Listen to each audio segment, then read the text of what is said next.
Hello students, vision classes में आपका स्वागत है। आज हम लोग पढ़ेंगे रिलेशन ऑफ फंक्शन के फंक्शन पार्ट का एक्सरसाइज 1.2 का 8वां सवाल सॉल्व करेंगे। तो 8वां क्वेश्चन क्या कह रहा है? तो let A and B B set से so that f such that a cross b tends to b cross a such that f a comma b is equal to b comma a is a bijective function।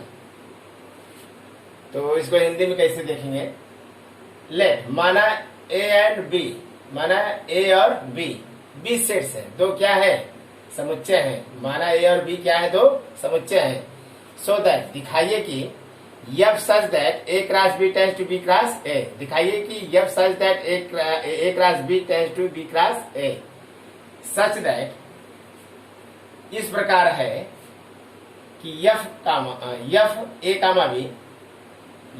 comma b is equal to b comma a is bijective function. एक bijective function है, मतलब एक bijective फलन है। माना फिर से देखिए, माना a और b दो सेट्स है, दो समुच्चय है। आपको क्या दिखाना है कि f such that a cross b tends to b cross a इस प्रकार है कि f a comma b is equal to b comma a ये क्या है? बाइजेक्टिव फलन है। क्या है? बाइजेक्टिव फलन है। अब हम आप लोगों को इसके पिछले वीडियो में बताया था कि बाइजेक्टिव क्या होता है। बाइजेक्टिव हमने बताया कि अगर 1 और आन 2 दोनों होगा तभी बाइजेक्टिव होगा। अगर 1 आएगा मतलब एक ही होगा और आच्छादक होगा तभी हमारा बाइजेक्टिव होगा, क्योंकि ये जब 1 और आन 2 होते हैं दोनों तो उसको बाइजेक्टिव कहते हैं। ठीक है ना? तो चलिए इसमें हम मानते हैं।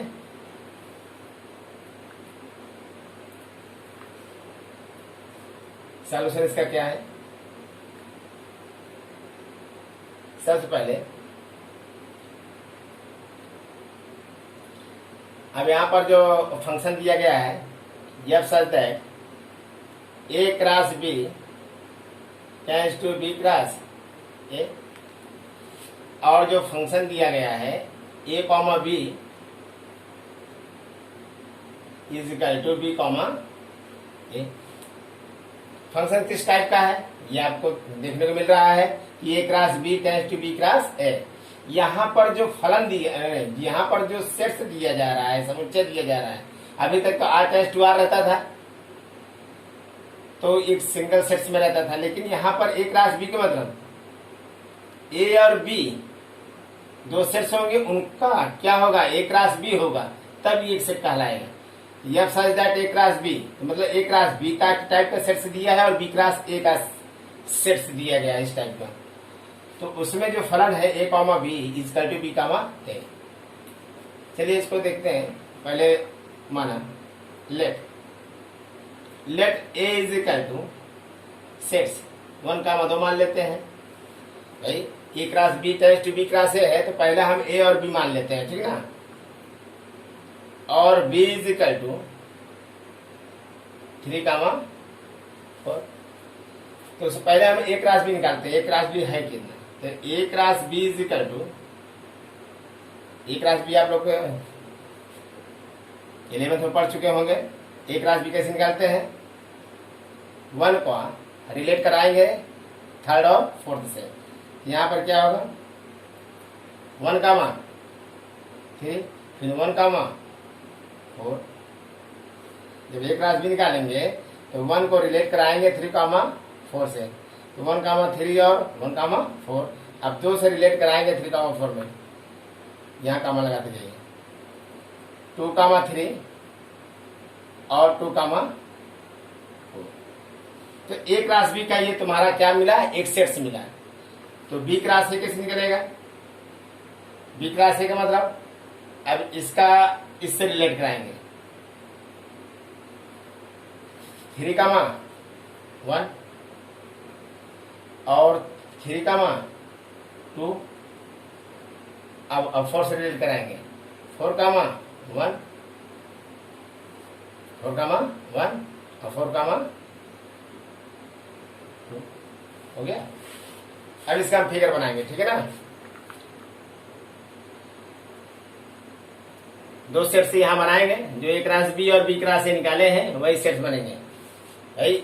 ये F such that A cross B tends to B cross A, यहाँ पर जो तो फंक्शन प्रोवाइड हो रहा है ए क्रॉस बी यहाँ बनेगा। तो इस टाइप का आपको मतलब आपको सेट्स देखने को मिल रहा है अब बी क्रॉस ए, ठीक है ना। तो अब यहाँ पर ए क्रॉस बी में क्या एलिमेंट्स है, 1,3 है और 1,4 है और 2,3 है और 2,4 है, ठीक है ना। और बी क्रॉस ए में क्या देखने को मिल रहा है, 3,1 है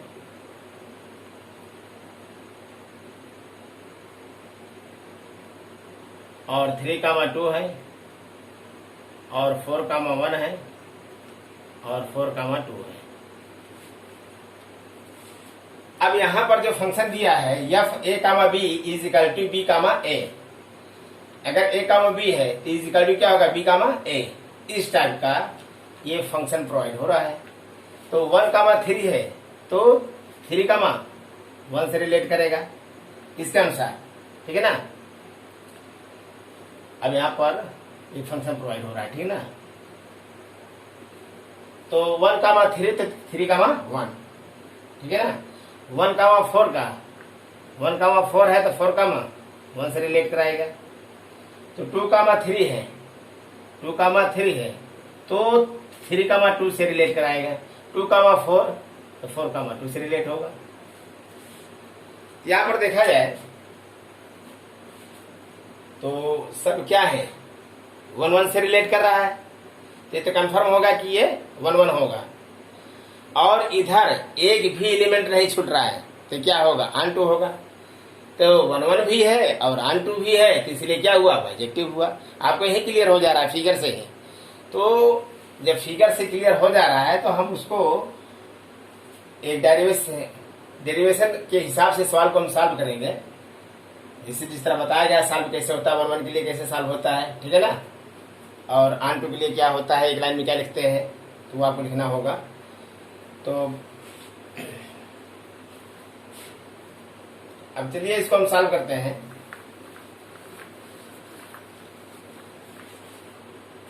अब ध्यान से क्लियर होगा, 1,1 का हो रहा है और एक भी एलिमेंट से यहाँ पर नहीं छूट रहा है, मतलब कोडोमेन का प्रत्येक एलिमेंट इस डोमेन से रिलेट कर रहा है, ठीक है ना।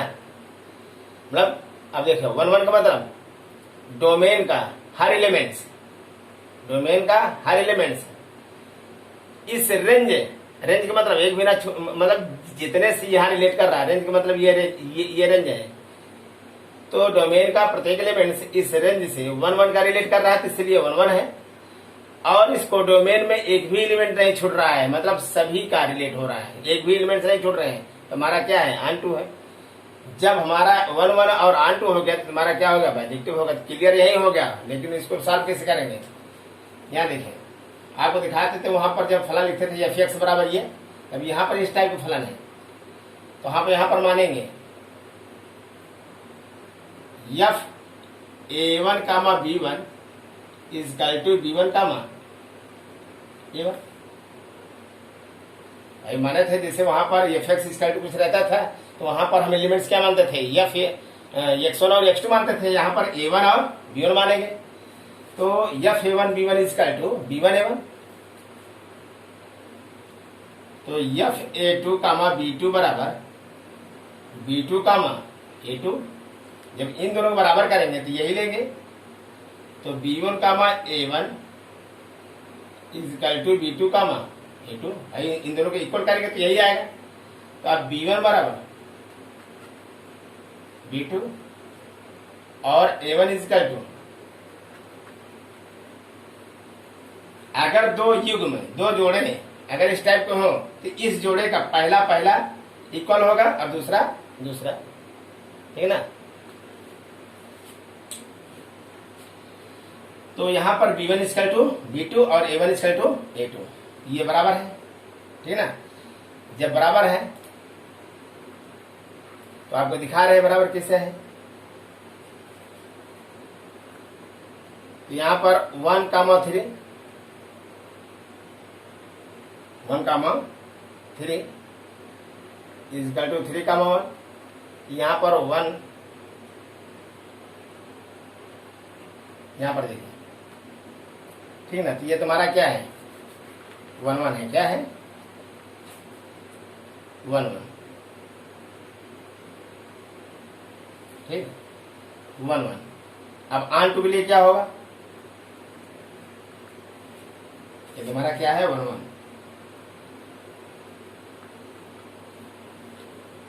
ठीक। अब ऑन टू के लिए क्या होगा, अब एक भी एलिमेंट से यहां नहीं छोड़ रहे हैं तो इसको हम क्या लिखेंगे, यहां पर लिख सकते हैं every elements of codomain,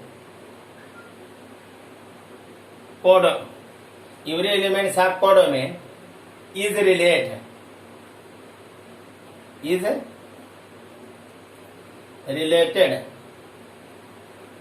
to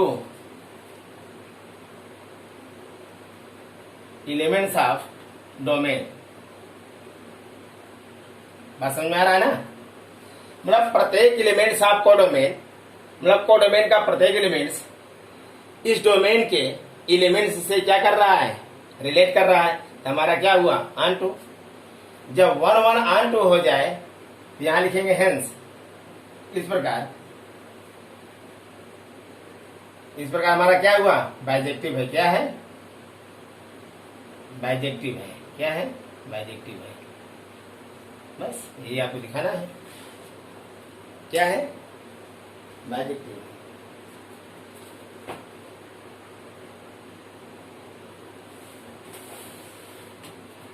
समझ में आ गया ना, सबको समझ में आ गया, यहां तक कोई दिक्कत नहीं हुआ।